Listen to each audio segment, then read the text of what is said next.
ದೀಪಾ, ರಾಹುಲ್ ವಿಷಯದಲ್ಲಿ ನೀನು ಮಾಡಿದ ಒಳ್ಳೆತನನ ಯಾರೂ ಅರ್ಥ ಮಾಡ್ಕೊಳ್ದೆ ನೀನು ಮಾಡಿದ್ದೇ ತಪ್ಪು ಅಂತ ಎಲ್ಲರ ಮುಂದೆ ಬೈದಿದ್ದು ಸಾಲ್ದ. ನೋಡು, ಇದಕ್ಕೆಲ್ಲ ನೀನು ತಲೆ ಕೆಡಿಸ್ಕೊಂಡು ಕುತ್ಕೋಬೇಡ ದೀಪಾ. ನೀನು ಯಾವತ್ತೂ ಬೆಳಕು ಕೊಡೋಳಾಗಿರ್ಬೇಕೆ ಹೊರತು ಈ ಥರ ಕತ್ಲಲ್ಲಿ ಕೂರೋಳಾಗಿರಬಾರ್ದು. ದೀಪ ಎಷ್ಟೇ ಬೆಳಕು ಕೊಟ್ಟರು ಕೊನೆಗೆ ಅದು ಆರಲೇಬೇಕಲ್ವಾ? ಆಗ ಅದನ್ನು ಯಾರೂ ನೋಡಲ್ಲ. ನನ್ನ ಪರಿಸ್ಥಿತಿನೂ ಹಾಗೇ ಆಗಿದೆ. ನೀನು ನೋವೇನು ಅಂತ ನನಗೆ ಅರ್ಥ ಆಗುತ್ತೆ ದೀಪಾ. ಆದರೆ ಚಿರು ನಿನ್ನ ವಿಷಯದಲ್ಲಿ ಇಷ್ಟೊಂದೆಲ್ಲ ರಿಯಾಕ್ಟ್ ಮಾಡ್ತಾನೆ ಅಂತ ನನಗೆ ಗೊತ್ತಿರಲಿಲ್ಲ. ಯಾಕೋ ಅವನ ತಲೆಯಲ್ಲೂ ಅವ್ರ ಅದಕ್ಕೆ ಥರ ಮಂಕ್ ಕವ್ದಿದೆ ಅನ್ಸುತ್ತೆ.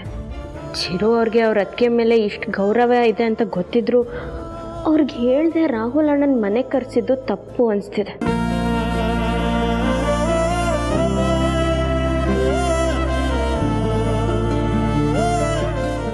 ನನ್ನ ನಿರ್ಧಾರನ ನನ್ನ ಗಂಡ ಒಪ್ಪಿ ಎಲ್ಲರೂ ಮುಂದೆ ಬೇಷ್ ಅಂತಾರೆ ಅಂತ ಅಂದ್ಕೊಂಡಿದ್ದೆ.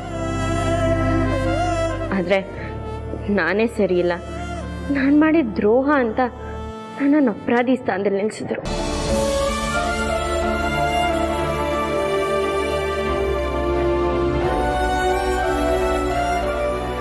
ಚಿರು, ನಿನಗೋಸ್ಕರ ನಿನ್ನೆ ರಾತ್ರಿಯಿಂದ ಅವಳು ಏನೂ ತಿಂದೆ. ನೀನು ತಿಂಡಿ ತಿಂದಿಲ್ಲ ಅನ್ನೋ ಕಾರಣಕ್ಕೆ ತಾನೇ ಅಡುಗೆ ಮಾಡಿಕೊಂಡು ಆಫೀಸಿಗೆ ತೊಗೊಂಡು ಬಂದರೆ ಬೇಡ ಅಂತ ಹೇಳಿದ್ದು ಅಲ್ಲದೆ ಅದನ್ನು ಚೆಲ್ಲೋಷ್ಟು ದುರಾಂಕಾರ ಬಂದಿದೆಯಾ ನಿನಗೆ? ಅನ್ನ ಚೆಲ್ಲಿದ್ದು ನಿಜ, ಆದರೆ ದುರಹಂಕಾರ ಅಂತ ಯಾರು ಹೇಳಿದ್ದು? ಇವರ ಎಲ್ಲದಕ್ಕೂ ಎಲ್ಲರೂ ದೀಪನೇ ಕಾರಣ ಅಂತ ಅವಳನ್ನ ಬೆರಳು ಮಾಡಿ ತೋರಿಸ್ಬೇಡಿ. ಮೊದಲು ಅವಳ ಮನಸ್ಸನ್ನು ಅರ್ಥ ಮಾಡ್ಕೊಳ್ಳೋದು ಕಲೀರಿ, ಆಗ ಅವಳೇನು ಅಂತ ಅರ್ಥ ಆಗುತ್ತೆ. ಇಷ್ಟು ದಿನ ಜೊತೆಲಿದ್ದು ಚೆನ್ನಾಗಿ ಅರ್ಥ ಮಾಡ್ಕೊಂಡಿದ್ದೀನಿ. ನನ್ನ ವಿಷಯಕ್ಕೆ ನೀವಿಬ್ರು ಯಾಕೆ ಮಾತಾಡ್ತಾ ಇದ್ದೀರಾ? ಮಾತಾಡಿಸ್ತಾ ಇರೋದು ನಾನು, ಅವರಲ್ಲ.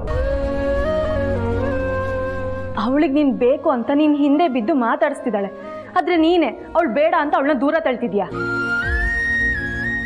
ಹೌದು, ಅವ್ರು ಮಾಡಿದ್ದು ಸರಿ ಇಲ್ಲ ಅಂತ ಹಾಗೆ ಮಾಡ್ತಿದ್ದೀನಿ. ಹಾಗಂತ ಏನು ಊಟ ತಿಂಡಿ ಮಾಡಬೇಡಿ ಅಂತ ನಾನು ಹೇಳಿಲ್ವಲ್ಲ. ನಿನಗೋಸ್ಕರನೇ ಕಣೋ ಅವಳು ಊಟ ತಿಂಡಿ ಬಿಟ್ಟಿರೋದು. ಅವ್ರು ನನಗೋಸ್ಕರ ಉಪವಾಸ ಇದ್ದಾರೆ ಅಂತ ನಾನು ಉಪವಾಸ ಇರಬೇಕಾ? ಚಿರು, ನಿನ್ಗೆ ಇಷ್ಟೆಲ್ಲ ನಾನು ಬಿಡಿಸಿ ಬಿಡಿಸಿ ಹೇಳಿದ್ರೇ ಅರ್ಥ ಆಗ್ತಿಲ್ಲ. ಇನ್ನು ಹೆಂಡತಿ ಮನ್ಸನ್ನು ಹೇಗೆ ತಾನೇ ಅರ್ಥ ಮಾಡ್ಕೋತೀಯ?